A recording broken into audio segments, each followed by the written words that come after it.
I think we're live. We live, everyone? Yes, we are. What is up, people of the internet? It is me, Real American, back again with a new stream, and that is right. We are live on this beautiful February 15th, 2024. I hope everyone's having a phenomenal day, night, afternoon, midnight, wherever you're in the world, and I'm certainly having a great day myself. And I was planning for this stream to be a relaxing, hey, we're going to talk about why Republicans keep failing to win. That was the original plan, but, yeah, that's not happening. Ladies and gentlemen, the past 10 hours, or really last 10 minutes, there has been breaking news constant. I mean, so there's so much stuff breaking right now that I don't think we can talk about what I wanted to talk about today. I know it's kind of misleading title, I guess, but, yeah. There is so much breaking news happening, we have to get to it, but first, before we continue with today's video, or I should say today's stream, I hope you enjoy these type of streams. If you do, smash the like button down below, subscribe, share with your friends, hit that little bell, follow the social media accounts in the description down below, and of course, join the channel today. Guys, just for $1 a month, you can join Real American. This is the best way to support the daily content that we all know and love. So I hope and recommend you join the channel today. Alright, everybody. So, there is a lot of breaking news. And also, before I forget, if you have any questions, concerns, comments, or just want to support the channel even further, the best way to send a super chat via, well, the chat. Again, also support's greatly appreciated. I'll try to read through as much of chat as possible. But super chats are the best way to get your questions answered. All of that stuff. Alright, everybody. So, I was going to do a deep dive into what happened in New York and why Republicans, for whatever reason, cannot win.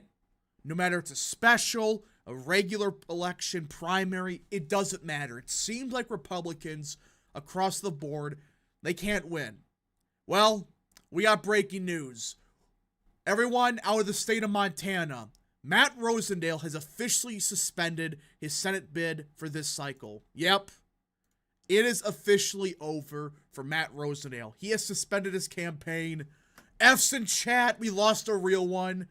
So, Tim Sheehy will be the presumptive nominee against Jon Tester. This is very sad. We lost a real one. Matt Rosendale, who I was supporting, realized there was little shot of actually beating Tim Sheehy this cycle. Maybe he could come back in 2 years or so, but this is really painful that we lost a real one in Matt Rosendale. This broke like 20 minutes ago. Yeah, it lasted like a week. So let's get right into it and look at why he dropped out and what are the what's the word for it? I'm trying to get to the word. What's the response? Or I should say at least what's the... I'm trying to get out my... trying to think of the word. I'm having a brain fart right now. Okay, what's the... I'm having a brain fart, everybody. Alright, let's just get right into it. I forgot what I was going to say. I had a Joe Biden moment. Congressman Matt Rosendale is dropping his Montana Senate bid less than a week after he officially launched it. He confirmed to Politico. Rosendale had publicly explored a campaign for months. The shocking reversal from the conservative congressman is a boon to national Republicans who are backing veteran Tim Sheehy and are eager to avoid a damaging primary. His decision comes after former President Donald Trump endorsed Sheehy. I had a Biden moment, yeah. Yeah, whatever. I had a Biden moment. I can't think of the word. Yeah. So, Rosendale, he dropped out. His reasoning is, as everyone knows, I have planned to run for the U.S. Senate and to win both the primary and the general, Rosendale said in a statement. However, the day I announced, President Trump then announced he was endorsing a different candidate. By my calculations, with Trump endorsing my opponent and the lack of resources, the hill was just too steep, he said. You could say what you want and say, well, he should have stayed in. I am so glad that he did not take the Mo Brooks route of getting embarrassed in a primary that he was probably going to lose either way, and then becoming a never Trump, quote unquote, Republican. So I am glad that he just decided, you know what, let's not go down this route where my political career is dead. We're just going to drop out now and hopefully run for something in 2026, which is certainly possible. That's when Steve Daines is up. But it does kind of suck that, yeah, Rosendale is not running, and we are going to have to deal with Tim Sheehy, which, yay. Tim Sheehy, everyone, we got to run that. Listen, I'm just going to back him because, well, he's the only Republican in the race, but my goodness, he can be a real bad one. I mean, the fact that Republicans went with Tim Sheehy over anyone else is just kind of pathetic. I mean, you could have picked so many good people out of Montana, and you went with Tim Sheehy, someone most people didn't know existed, still don't. So, yeah, Tim Sheehy will be the candidate, and I just love this. Senate leaders, or Senate Republicans back in 2022, they didn't do a damn thing to stop the competitive primaries. But this cycle, when we have a more favorable map, when we have like 4 or 5 states that Trump is going to win by a decent margin, that are held by Democrat senators, despite that, they didn't do a damn thing in 2022. They let the primaries happen. They let their candidates cause so much damage to people like Blake Masters, J.D. Vance, people like that. They didn't do a damn thing then, but now, we have to stop these damaging primaries. It's absolutely pathetic that Republicans are now worried about it. You know why they're using this as an excuse? Because they want their buddies in power. They want people like Tim Sheehy, not because of electability. I am sick and tired of that argument, which we now know, based on, which result? Right here. Based on this one, moderate does not equal electable. And this proved it. I am so sick and tired of these same people now pushing this crap. And when Republicans take back the Senate, they're going to claim it was because of electable candidates. No, it was because these candidates had no competitive primaries. They had no worry about it. They had unlimited money because Senate Republicans decided, now we can actually spend money. Not in 2022 because their candidates lost and they refused to drop out to support, say, J.D. Vance. They decided, we gotta stay in the race to stop Vance. It is a complete and total joke that this is happening. I like the idea of, hey, let's not have a garbage primary that's going to cost $30 million. I understand that.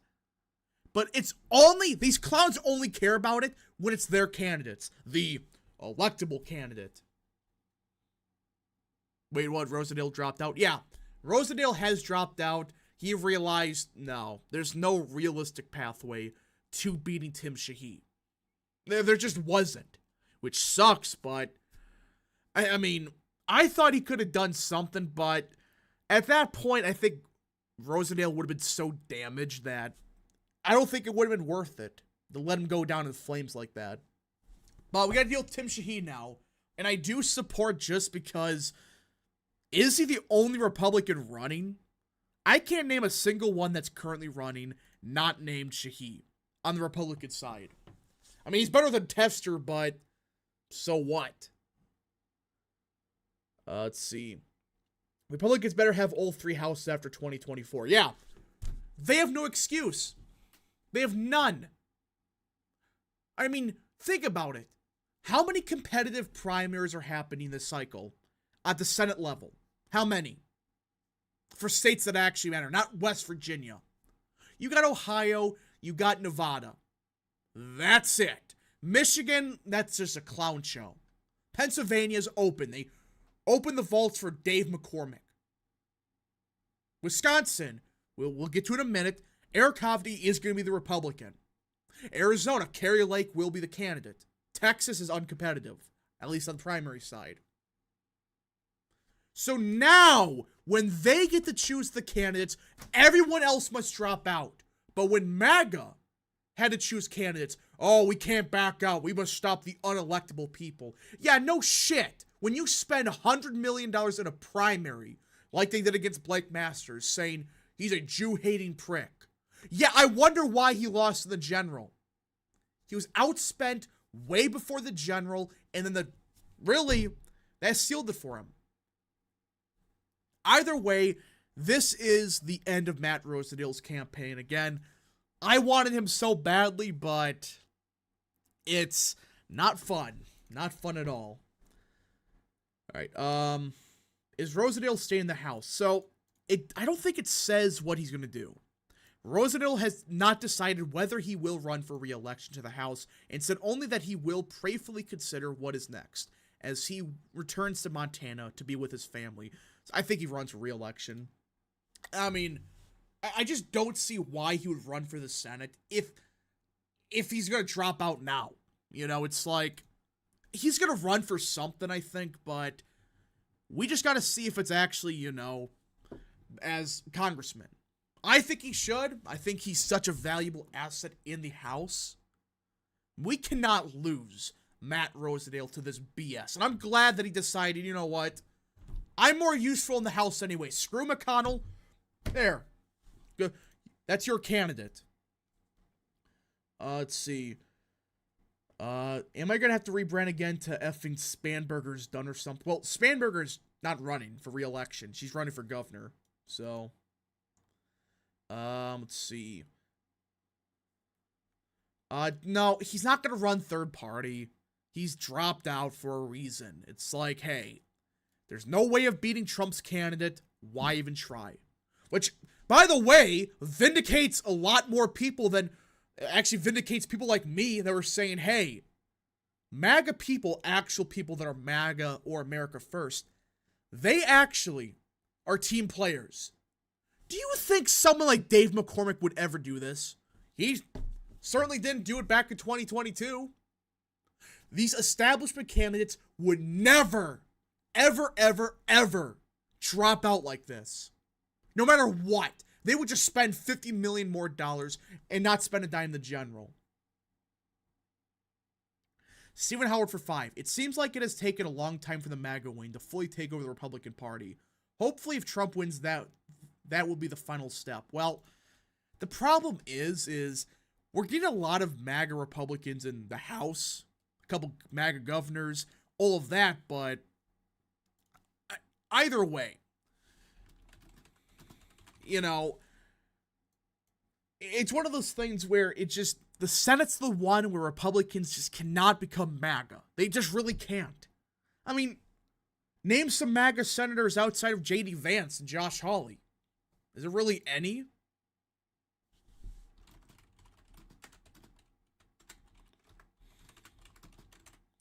I can't really think of anyone that's truly a MAGA Republican currently in the Senate. The House is plenty, you know. Say what you will about the House, at least there are plenty of Matt Gaetz types. You know, people like, not Marjorie Taylor Greene, she's insane, but people like Paul Gosar, Andy Biggs, etc. They exist. The Senate? Not so much.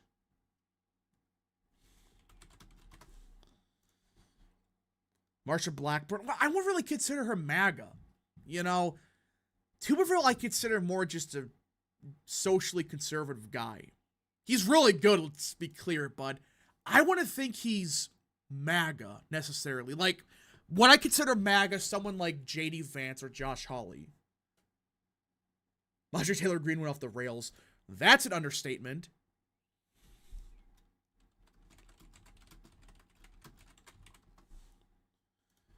I mean, she went off the frickin' rails so badly that I hope she runs for governor or senate in 2026 and gets absolutely demolished.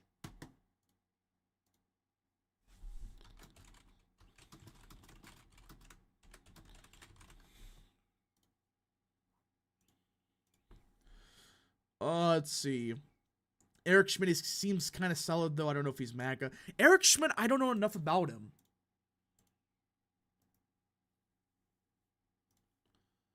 Bush took out Saddam. Yeah. And guess what? He spent trillions of dollars doing so, and Saddam Hussein, you may not like him, taking him out destabilized the Middle East. Again, you don't have to like people like Hussein to understand that was stupid what we did. I mean, take out the one guy that's keeping the region, relatively speaking, stable. Bush is a warmonger. Well, yeah. The other guy from Alaska Senate is MAGA. Or you mean Arkansas? Not the Alaska guy. That guy sucks. But all right. Either way, so Rosedale has dropped out. Kind of sad, but again, better than becoming Mo Brooks and faking being the MAGA Republican. Then the second you lose, throw a hissy fit. So, didn't Saddam invade Iran and Kuwait? Yeah, he did. All right. So Rosedale did drop out, but speaking of the U.S. Senate, there is a lot of news happening in Wisconsin. Everyone, we finally have someone not named David Clark, or Clark hasn't announced anything yet, but it's official. We have someone in Wisconsin, not some random Joe down the street. There's someone legitimate running. Yes, Eric Hovde is gonna run against Tammy Baldwin, and I'm not the biggest fan of Eric Hovde. I think there's some big problems with him. Like, we just don't know enough about him, but he is a hell of a lot better of a candidate than David Clark. That's for damn certain. Multi-millionaire Republican businessman Eric Hovde is planning to launch a bid for the United States Senate against Democratic incumbents Tammy Baldwin next week. Hovde campaign spokesperson Ben Volkel said Thursday that Hovde, 59, will get into the race next week after months of preparation. Re-electing Baldwin to a third term is critical for Dems' hopes to maintain majority control of the Senate. I mean, no. I mean, Baldwin is probably going to win, but if Republicans win that seat, yeah, I mean, at that point, you're talking about states like Michigan flipping, possibly Nevada. So, it's not critical for Dems. It's just, they don't want to get absolutely blown out. Lord Rhino for £5. Has James Craig dropped out of the Michigan Senate race? Yes, he did. He did drop out. Hovde has been laying the groundwork for a run for months, lining up support from the National Republican Senatorial Committee and recently hiring staff. He has also appeared at Republican events across the state. So, this isn't like, you know, some rich dude in the last 5 seconds decided, I'm going to run for the United States Senate. No. He has been preparing for like 4 or 5 months, you know, talking with people, National Republican Senatorial Committee, hiring people. So I'm glad that isn't just, you know, generic multimillionaire that runs for Senate seat, has no staff, has no campaign. It's no. He actually has a campaign already. Hovde previously ran for Senate in 2012, describing himself then as a free market conservative. Oh, yeah, that's, again, I'm fine with the free market, but, when they say free market usually, you know what that means. You know what that usually means, right? That means, no, we can't even have antitrust laws, so, big question. Big question. Losing a Republican primary to former Governor Tommy Thompson, which I will still say Tommy Thompson would have won that seat. If it wasn't for this garbage primary where I think Hovde spent like $20 million or something crazy, it was a lot. Tommy Thompson was broke by the time the general election happened. If it wasn't for that, and everyone that's in Wisconsin agrees with me, Tommy Thompson would have won. Would have beaten Tammy Baldwin, and probably we would have a Republican senator right now. In that race, Hovde ran as a supporter of overturning the Affordable Care Act, the national health care law signed by former President Obama. Hovde also ran as the opponent of abortion and supporter of overturning Roe versus Wade. The U.S. Supreme Court did that in 2022, blah, blah, blah. Hovde has largely stayed out of public eye since that run, although he did run a television ad in 2020 criticizing Democratic Governor Tony Evers' stay-at-home order during the early months of the COVID-19 pandemic. So, Eric Hovde has some decent parts about him. I always seen him as more of a libertarian type Republican. Not like full-blown Rand Paul types, but he does kind of sound like that libertarian Republican that, you know, not full-blown Ron Paul or Rand Paul, but kind of there. You know, he does have that sticking point of, yeah, he was criticizing Tony Everett's stay-at-home order back in early 2020. He was a free market conservative. Yeah. Scott Mayer, a Franklin businessman, and former Milwaukee County Sheriff David Clark are also considering Senate runs. Other high-profile Republicans, including Congressman Tommy Tiffany and Mike Gallagher, opted against running. So, yeah. The big question I would say is, will Scott Mayer run? I don't know enough about the guy, but apparently he does have a lot of money behind him. David Clark, I just think, is insane. He is so schizophrenic that I doubt that he even gets past the primary. That's how bad he is. Even with a Trump endorsement, I severely doubt David Clark does anything. I mean, the guy's a former Democrat. I know he was a dino, but still, he's insane. I mean, some of the stuff he said about, abortion and, what some of the scandals that involved him with Milwaukee. Yeah, it's probably a good idea that he doesn't run for the U.S. Senate, but he probably will. And we're going to have some competitive primary where Hovde has to spend $30 million in a primary and then spends nothing in the general. Let's see. Hovde's not MAGA, but better than Baldwin. Yeah, I mean, Hovde just screams like libertarian. That's what he screams to me. Okay.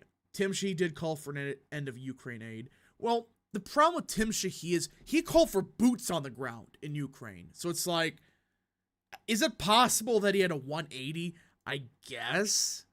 But you're telling me you went from wanting boots on the ground to being opposed to all aid to Ukraine? I don't know about that one. I really don't know about that one. But I guess it's possible. I think. I mean, that just seems does that seem a bit out there that he goes from, we need boots on the ground to, actually, we shouldn't even support any foreign aid to Ukraine. I don't know. We need to get behind Eric Hovde at this point. Yeah, I'll vote for him. I'm not enthusiastic about him, but he's better than David Clark. So, I'll take it, I guess. All right, McConnell backing Clark. He really does not want to be majority leader. There's no way he's backing David Clark. There's no way. Has he even said anything about this race? It would be funny, but there's no way in hell Mitch McConnell backs David Clark. If he backs David Clark, but opposed to someone like Tim Sheehy or Matt Rosendale, yeah, I don't know about that one. Sheehy will be a Mitch stooge. I don't know. The problem with Sheehy is he has so much crap on him. It's like, he could be someone like Marco Rubio that becomes really good for no reason, but he also probably will just stay pretty bad. Only Mike Lindell can fix this. Oh, no. We do not need Mike Lindell running. I mean, at this point, might as well run him, but it's like, I don't think Mike Lindell would run in Wisconsin good. Run him in Minnesota, fine. I mean, you're not going to win that seat anyways, but might as well get some schizophrenic Republican for the memes in the state. I don't know. I think if David Clark gets the nomination, he would lose by 5-7. Oh, he would lose by 15. He would get absolutely walloped. Breaking news. Hold on. Whoa, okay. What says about Bernie Sanders? Seems fake. Seems fake.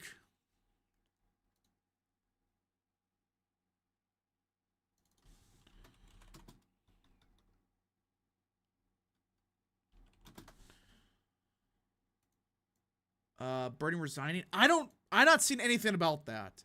So, I'm assuming that's fake news.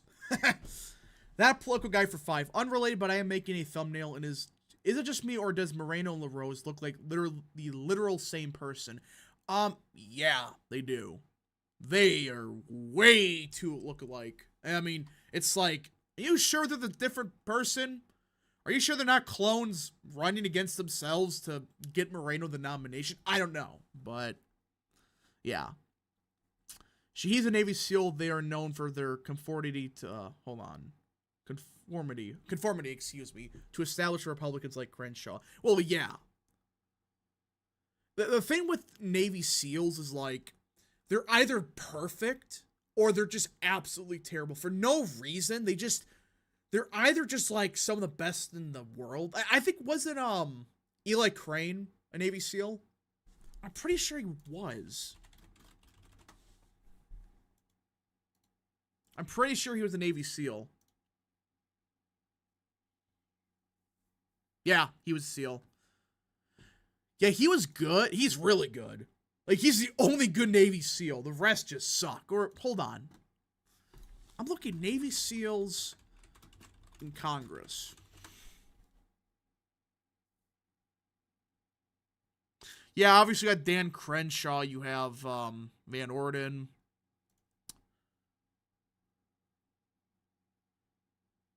No way the Senate candidate in Ohio does 10 points worse than Trump. Yeah, just Ohio's not that state. Especially the presidential year. I don't see that happening. Van Orden is best SEAL. I would call him a good, would not call him good at all. He sucks. Let's see. If Bernie did resign, would Scott appoint a Republican? No. He would just appoint, like, himself or something crazy. I don't know.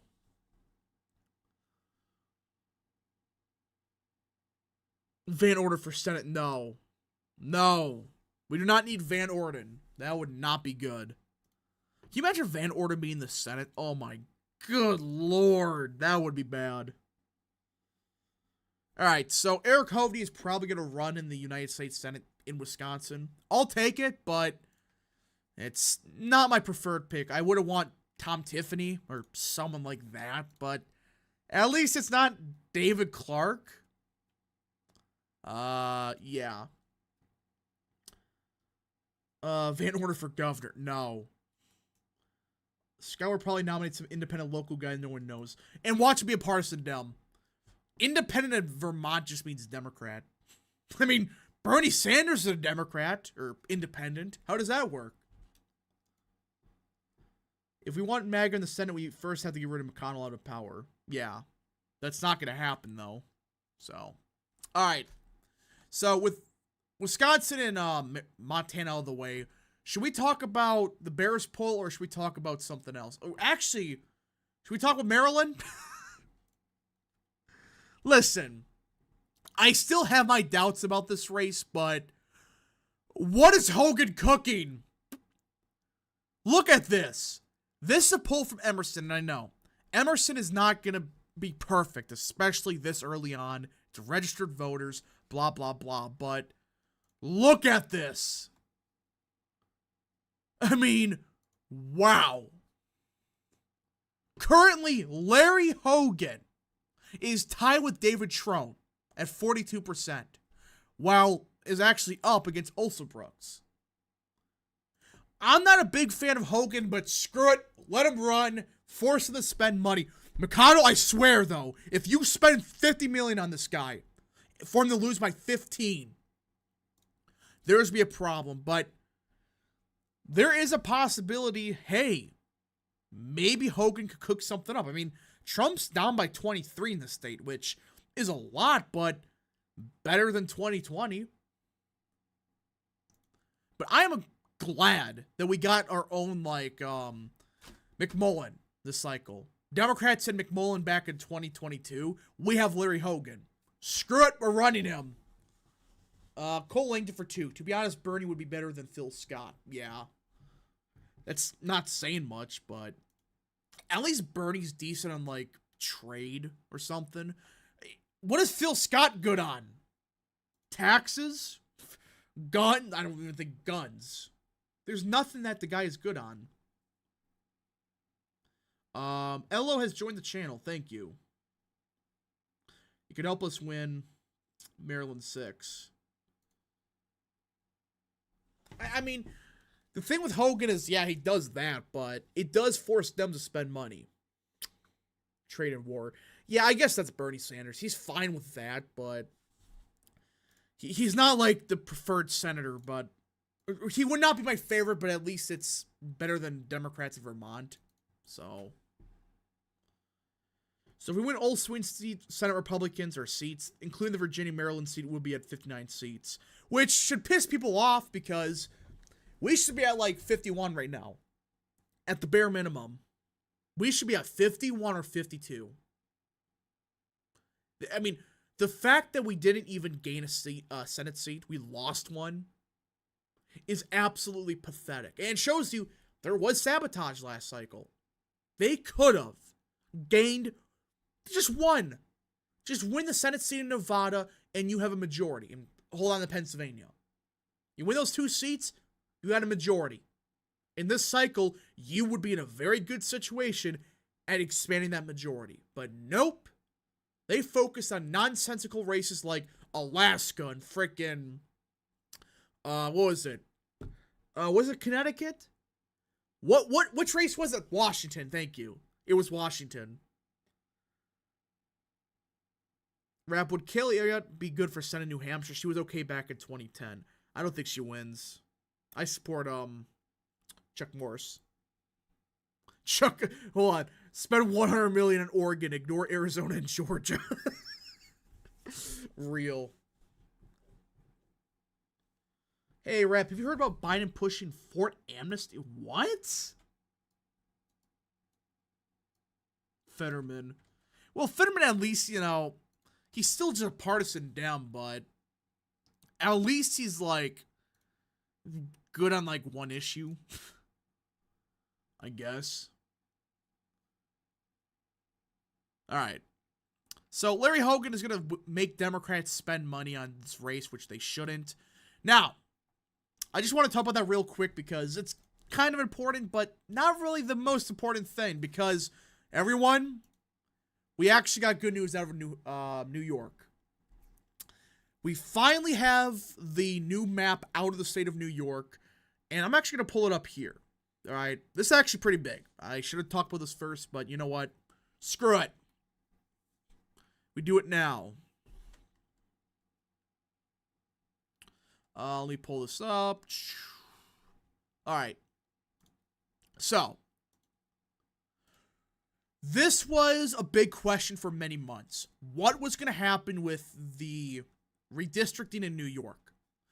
And for months, these people on Twitter have been saying, we're going to get a Hochulmander. We're going to flip the House single-handedly. Yeah. Unless the state legislative Democrats in New York are just that insane, that ain't happening. Because the redistricting commission surprised everyone.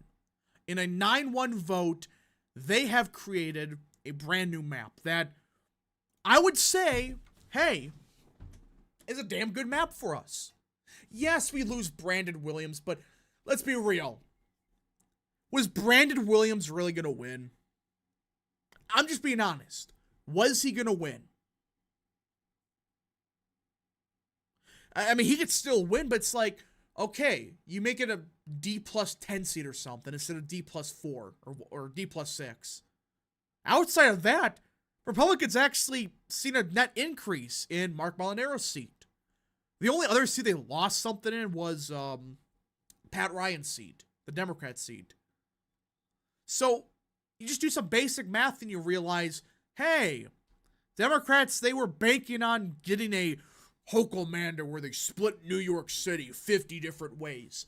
That ain't happening right now. The panel's 9-1 vote now thrusts a politically and legally thorny choice on the state's Democrat-led legislator. It could rubber stamp the compromise, dashing the hopes of Representative Hakeem Jeffries and other Democrats in Washington, or reject it and risk ending up back in court by pushing for more favorable lines. And this is why I'm saying these people on Twitter, they better be careful what they wish for. They better be real careful about this, because what happens if they reject the maps multiple times and they try to ram through their own? And the courts say, no, you're not doing this crap again. We're going to make our own maps. and they get an even worse map. Like, they make Tom Suozzi's seat, like, super blue, but at the same time, it solidifies Despacito. Or it helps out Michael Lawler. These people better be careful what they wish for, because I would just say, okay, fine, take this map, we gain Brandon Williams' seat and probably like one more. That's it. I would not be pushing, let's try to go for a 22-4 map. Surely this won't backfire. Especially when it was a 9-1 vote in the commission. Which, mind you, the commission is full of partisans. It's like 5 Republicans and 5 Democrats. They are all partisan. They all work for the state parties. So that means a couple Democrats voted in favor of this. The answer could have far-reaching consequences for the national fight for control of the House this fall, where New York's swing seats alone could be enough to tip the contest. The commission's map includes modest tweaks that would help Democrats flip one seat in Syracuse, and would most likely make a pair of vulnerable incumbents, one Democrat and one Republican, safer in the Hudson Valley. I would not consider Pat Ryan vulnerable, but whatever. The commission's leaders began selling the deal on Thursday as an equitable conclusion to a haywire redistricting saga that has transfixed New York's political world for 2 years. Ken Jenkins, the commission's Democrat chairman, called it a victory for the commission process and for small d Democrat participation in the state of New York, while his Republican counterpart Charles H. Nesbitt lauded the deal as a historical moment. Addressing potential critics in his own party, Mr. Jenkins added that the commission's work, based on all the legal input we have had, requires compromise.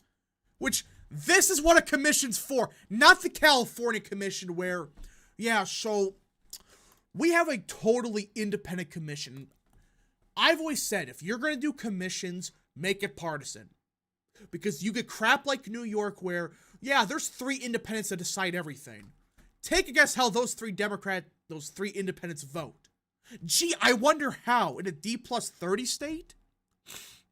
It's like, yeah, they're gonna help Democrats. Here it's like, no. You need Republicans to agree to this crap. Partisan ones, not the totally independent ones. Just make it partisan both ways, make it 5-5, and that's it. That's all they had to do when it comes to redistricting. If you want these commissions, just make it partisan and be done with it. It was unclear how Democratic leaders in the legislature, which is not scheduled to be back in session until February 26, would proceed. If lawmakers reject the plan, they would then take over the map-making power themselves, thus claiming far greater latitude to draw lines as Democrats wish. They proceeded cautiously on Thursday. We are committed to concluding in a manner that upholds fairness and democracy, Andrew Stewart Cousins, State Senate Majority Leader, said. But Ms. Stewart Cousins and Speaker Carl Heastie of the Assembly are likely to face intense pressure in the coming days, both from people close to Jeffries, the House Democratic leader, who has spent a year blasting the current lines as unfair and a small fortune on a lawsuit trying to scrap them, and from other partisan interest. They better be careful. I mean, that court was very clear that, hey, the commission is making the map, and you can make small adjustments here or there, but if they go back to the court, what do you think the court's going to say? They're going to be like, you know what? Screw it. You want to play this game? Here you go. Here's a better map for Republicans. There's a serious possibility of that happening where they make Michael Lawler's seat like D+4 instead of D+10. They have Despacito's seat like D+1 or something. It's possible. People have done it. And you can make one district in, I believe is it central New York City? What part of New York City can they make a Republican seat in? I forgot. Sam Madsen for 5. Multiple Dem legislators in New York have come out against the maps. Well, they better be careful.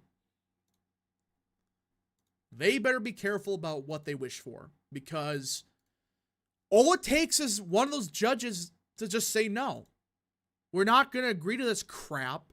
We are going to put forward a new map. Brooklyn, thank you. They can draw a Republican seat in South Brooklyn. Yeah, they better be careful because I would laugh if they we gained a seat out of that. BA55 Razor for 2. Thoughts in Greece legalizing same-sex marriage. That's the center-right party, everyone.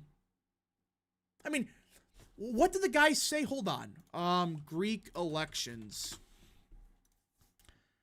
Gotta find it.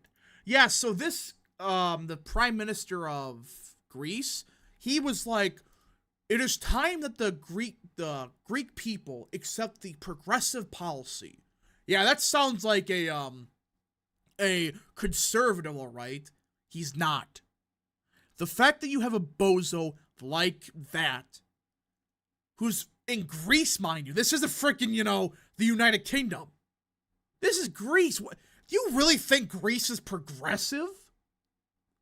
I don't think so. Let's see. South Brooklyn, yeah. So South Brooklyn, you can make a Republican seat, which, what's stopping them from doing that? I don't know. We just gotta see. Alright. Let's continue with this. Though Mr. Jeffries did not comment, Democratic lawmakers and political strategists fumed that the proposal too closely resembled the very map they were trying to replace, which was drawn by a court-appointed special master from Pennsylvania. And they questioned why New York would set out when Republicans use their own monopolies in other states to enact stark gerrymanders. Oh, New York Times with their spin of the century. Are you going to say that California isn't a gerrymander? Sure, it could be a lot worse, but let's face it. A fair map in California wouldn't net like an extra seat or two for the Republicans. You think what's happening in Louisiana is fair? Where that map, the district has a stretch halfway across the state just for being Democrat? Just a very bizarre thing, isn't it? But, he added, it's insane that after a year and a half and countless dollars spent in court, the Democrats and the commission apparently gave up and accepted ridiculous maps drawn by a Republican from Pittsburgh that don't make sense for New Yorkers. Republicans seem more inclined to support the plan. Lee Zeldin, the party's candidate for governor, warned the Democrats in Albany would find themselves right back in court if they rejected it. I mean, I would just take the deal because, I mean, what's stopping the court from saying no? You're not going to do what you tried to pull last time. In fact, here's a punishment. A far more severe map. What's stopping them from doing it? I mean, they flat out said in their order, don't test us. Make this a fair map, what the commission says. You make small adjustments. But don't try to make some partisan gerrymander where it's 22-4, something crazy. Because you will be back. And it won't end pretty. Why not just force proportional representation instead of districts in every state? Because then you get a Netherlands situation where, it's a very bizarre thing. I think is it proportional in the Netherlands? I think it is, yeah. And you get a situation where PVV won like 90% of the country. I mean, if you just go by provinces and based on population stuff, they won the vast majority of the Netherlands. They won like 90% of provinces or whatever they call it there.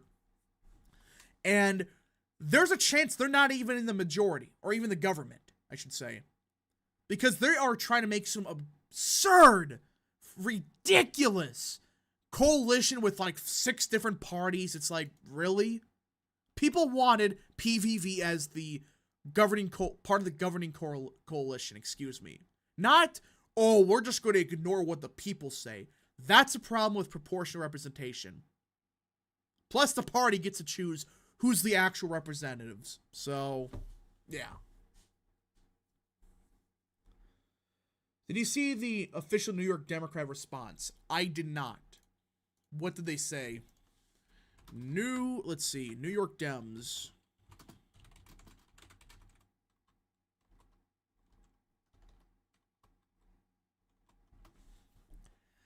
What did they say?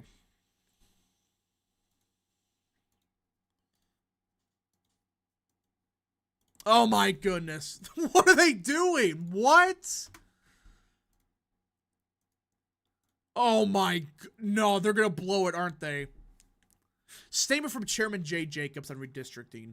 We owe it to the public to carefully review these maps, especially in light of serious concerns being raised by various communities of interest. The fact that Lee Zeldin, who undermined the foundation of our democracy by trying to overturn the will of the voters on January 6, endorsed this map should give us all pause and require a thorough examination, which the legislator will now do.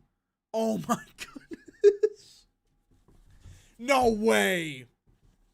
Just accept the damn map. I mean, what are they freaking trying to do here? I mean, what's going to happen if the court says, no, here's an even worse map for you clowns for trying to question us?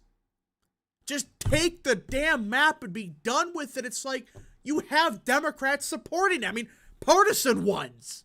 I think it's 4 out of the 5. This is a disaster waiting to happen for them. I hope they do it and it backfires, because I highly doubt the... What's the highest court in New York called? The Superior Court? Right? Would it be funny if they gave them like a worse map than before? Do it. Please, I'm begging you. Go to court and they give you a worse map than before. How do you think Congress makeup, both state and federal, would turn out if no candidates have their party affiliations next to their names? I think it would be a lot... I think it would be a lot better for this country, because it would stop people from just voting blue no matter who if they don't know who's who, what party they're part of. I think that would be a positive thing. Because you get so many people, and I don't like to insult people, but there are a lot of dumbasses in this country that they only vote Republican because they see an R next to someone's name, or they vote Democrat because they see a D next to their name. So, yeah. I would say just, hey, maybe we should remove party affiliation from the ballot. Like, you have to do research to figure out who's who. You can't just say, well, this person's a Democrat, so I'm going to vote for the Democrat. Live footage of McCain during January 6th. Yeah. The appellate court. Yeah, I think it's the appellate court, excuse me. Stop making light of January 6th, the largest domestic terror attack in U.S. history. Oh, hold on.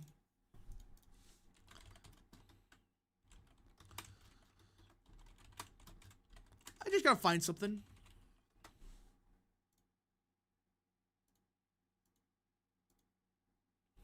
Hold on. Gotta find it.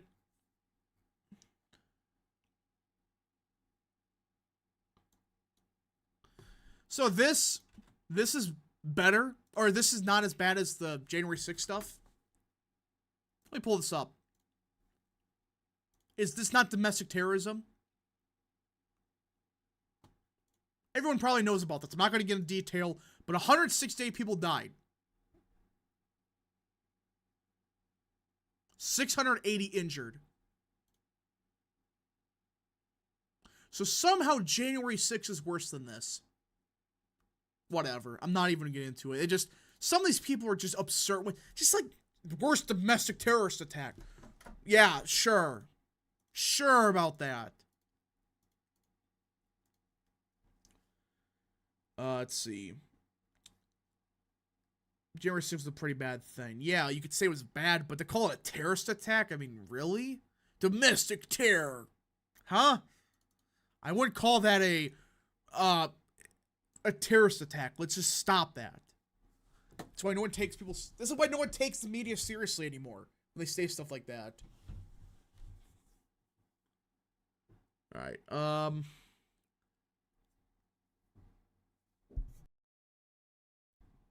Alright, so let's get back to this. Because I'm just stunned that Democrats are actually gonna potentially throw this out the window.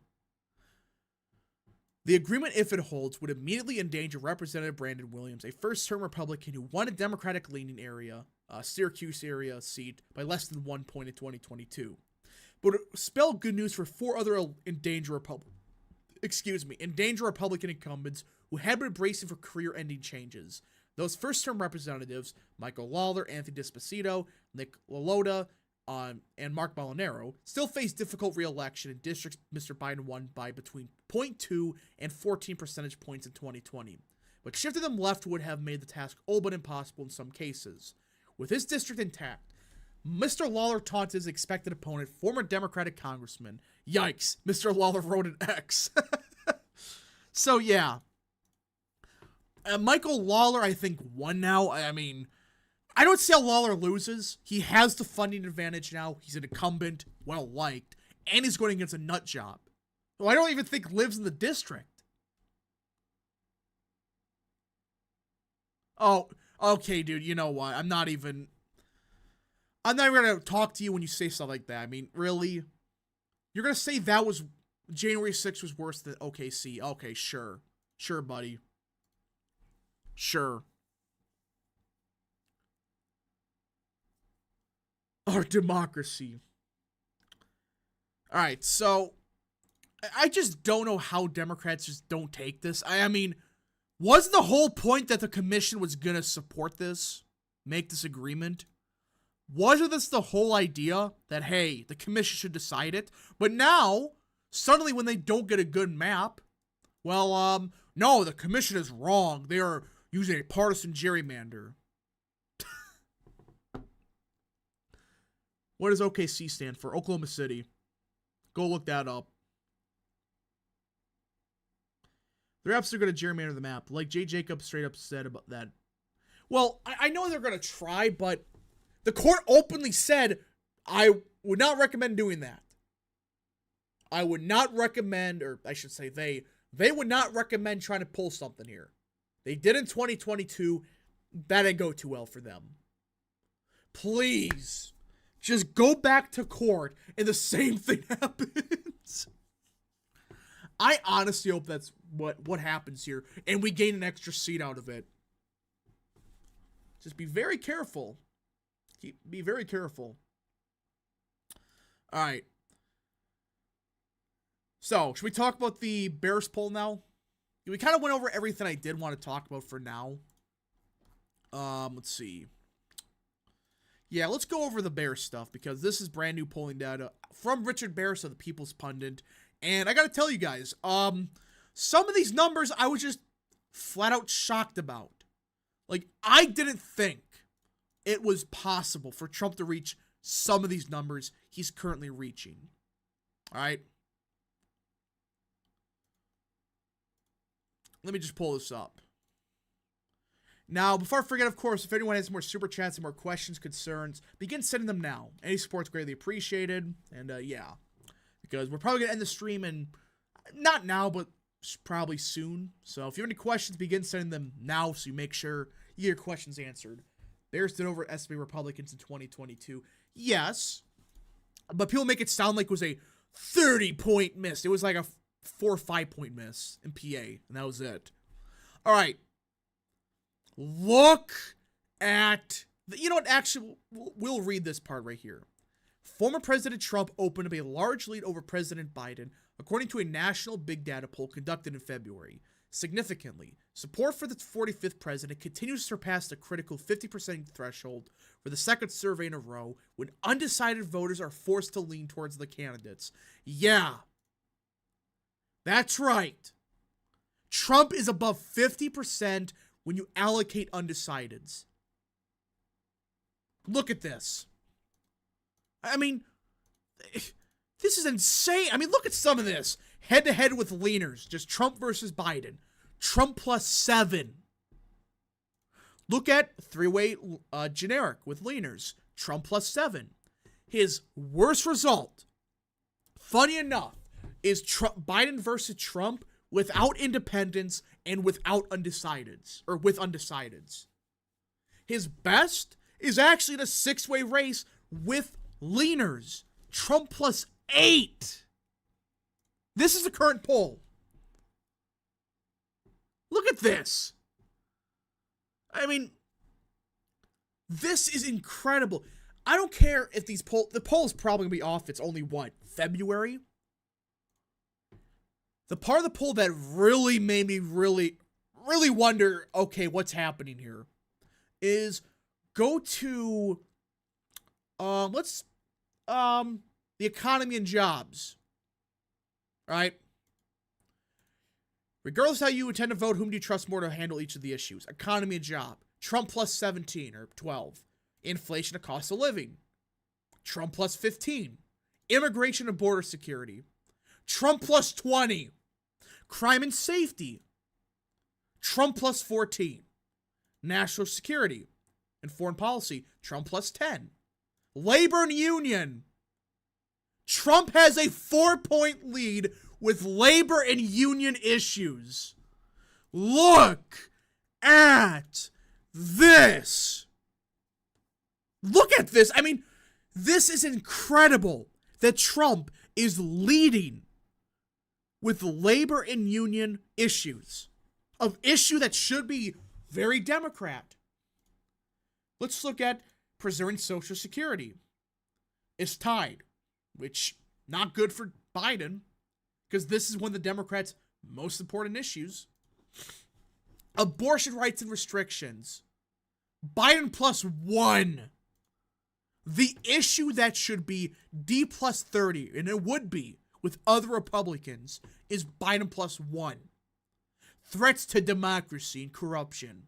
Trump plus 5. I mean, just keep going. The Russian war. Trump plus 10. Israeli and Palestinian conflict. Trump plus 13. Does this look like a fluke to you? Does this look like there's nothing happening here? This is just a one-off poll. Most important voting issue. Right? 29% inflation. Immigration and border security, almost 20. Economy and jobs, 14.5. The only issue Biden does relatively good with is abortion. And it's only 8% of voters states the number one issue. While, what is that? Over 60% say it's inflation, immigration, and the economy.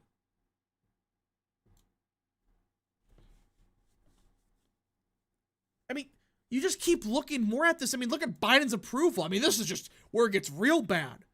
His approval rating is only 39%, but the economy, it is, geez, what is that? Holy crap. What is that? 42%. Inflation, cost of living, 32. Immigration and border security, 29. Foreign policy, 34. There is not one issue where Biden is pulling positive on approval rating. Not one.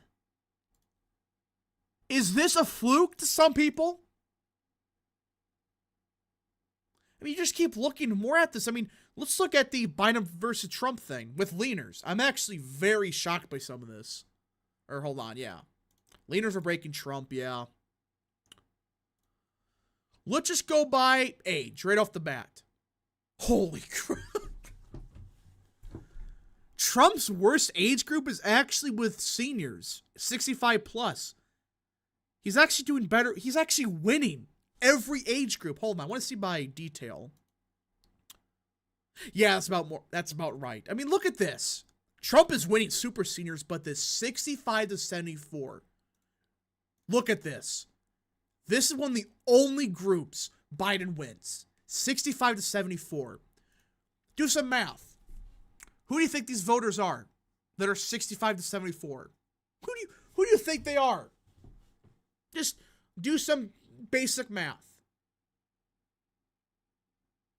These voters were the ones that grew up during Vietnam. They're the Vietnam hippies, some of them. And now they're voting overwhelmingly Democrat.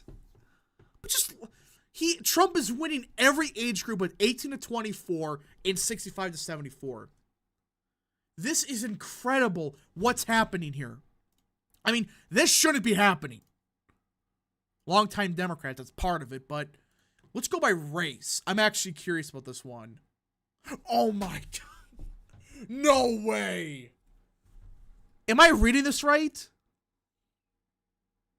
Again, we're early. We're only in 2020, or only in February of 2024. This could change, but are my eyes deceiving me? Trump is at 30% with black and African American voters. Nah. What's it with generic ballot? Republicans are at 13. What? Trump's at 30% with blacks. Blacks, it's real. Oh my gosh. Hispanics and Latinos, 47%. Now, this is why some people are going to question it. And I agree. This is probably going to change. There's probably some African-American voters that are going to flip to Biden when we get closer to election day. But he's at 30% with them. What, has he ever cracked more than 15 in a poll?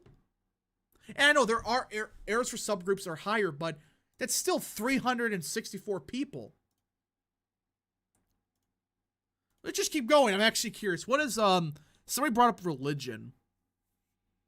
Religion detail. Let's see.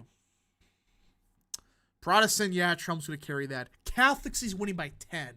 That's, I guarantee you that's the, that's a Hispanic shift right there.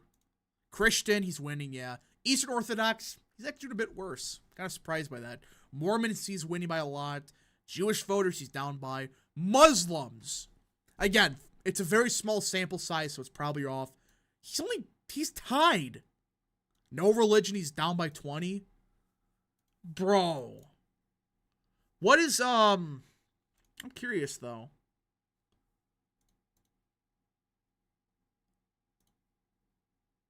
Catholics for Trump, yeah. This is a Hispanic shift right here. That's the best way to explain it. I mean, yeah, that just makes sense. I voted in the 2016 presidential election. Trump's winning that vote. I voted in the 2018 midterm. Trump's winning that group. Really? I voted in the 2022 midterm. Okay, yeah. Hold on, did I read that right? No. Yeah, he's winning that group. 2018 midterm. He's actually doing better with that. This is fascinating.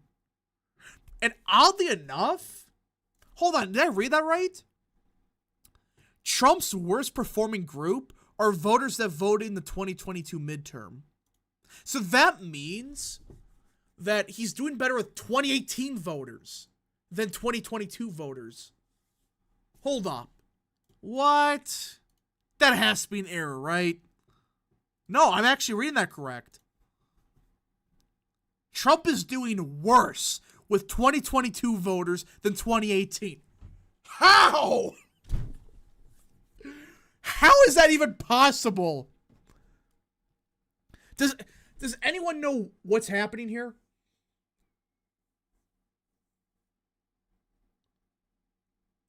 How is it doing better with 2022 midterm voters? The Catholic vote is unique. Yeah, no, I'm not denying what you're saying. That some of these subgroups are probably off, but that's 2,000 people. Just insane what this poll is saying. I mean, it's shocking. Division, what's this? Oh, okay.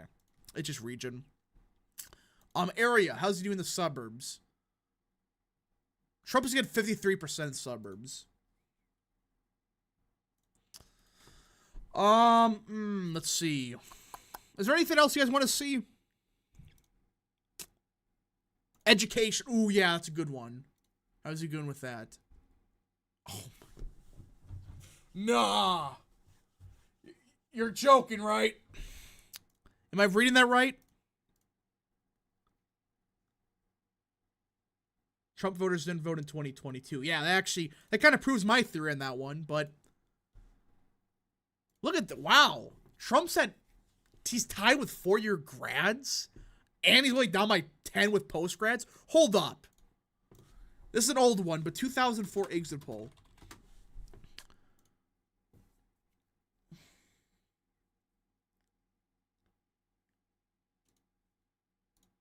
He's doing the exact same as Bush in 2004. What? Yeah, post-grads. Trump's at 44. Bush got around 44%. No high school, 49%. He's doing a lot better with them, yeah. My goodness. Oh, man. Trump is at the exact same percentage-wise as Bush was. Wow, that is just insane. Yeah, this is a big data poll. This is a February poll. Can you just imagine for a second if this is like... Again, this is very early, so things could change, but... This is just incredible. There goes Biden. Income's actually... Ooh, non-college working class. What's this? White non-college. Trump's at 68. That's actually... That seems a lot higher than usual. Non-white college grad. Or non-college. 41%. Huh. Ooh, I want to hold on, military and veterans. Oh, yeah. Remember when Nikki Haley said that, veterans and military families are not going to be happy? Yeah, and, hold on, how is in the primary? Oh, Trump is at 74% with veterans. Man, Nikki Haley's just a great candidate, everybody. Great candidate. There's a poll showing Tester plus 9. I don't see that. But yeah, so just this poll is just... I'm shocked by some of these numbers that we're getting. And again, this is just the Trump versus Biden. Because I'm not... Well, we could look at the other one later. Income. That's one people were asking about. Oh yeah, that's about right. Oh, wrong one. Whoops. There we go. Yep, thank you. It broke. We broke the poll, everyone. The poll just, it froze up. Let's try to get this back up. Alright, it just crashed completely. Well, either way, you get the point that this is just a disaster for Biden across the board. He's barely at 46 with leaners. And that's his... Actually, yeah, his best poll is Trump plus 6. This cannot be a fluke, right? I mean, once in a great while, you're going to have a weird poll, but there's been a lot of polls showing the exact same deal.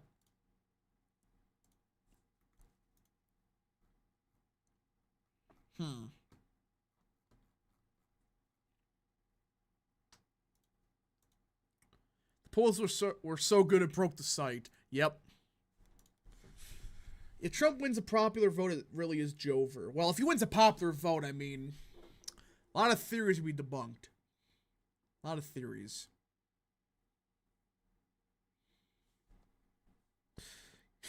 Trump is too powerful and broke the poll. Yeah, he broke the poll. Prediction of new New York map is drawn by the New York Supreme Court.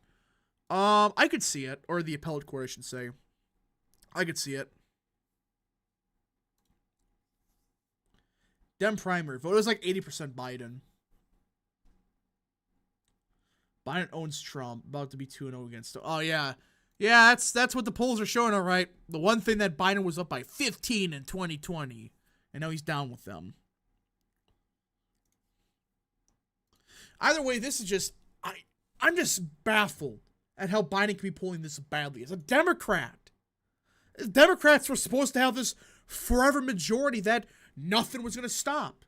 Yeah, that's looking real good right now, isn't it? It's not. Not looking good at all for Biden. All right, if anyone got any more super chats, any more questions, concerns, send them now or forever go in peace. We're probably going to end the stream here.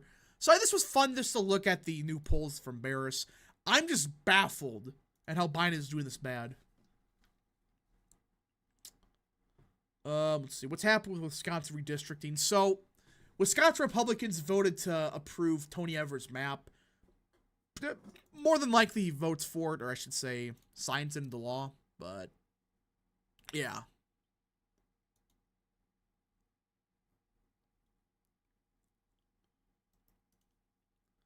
The emerging Democrat majority, yeah. This would be a Democrat majority if it wasn't for Trump, by the way.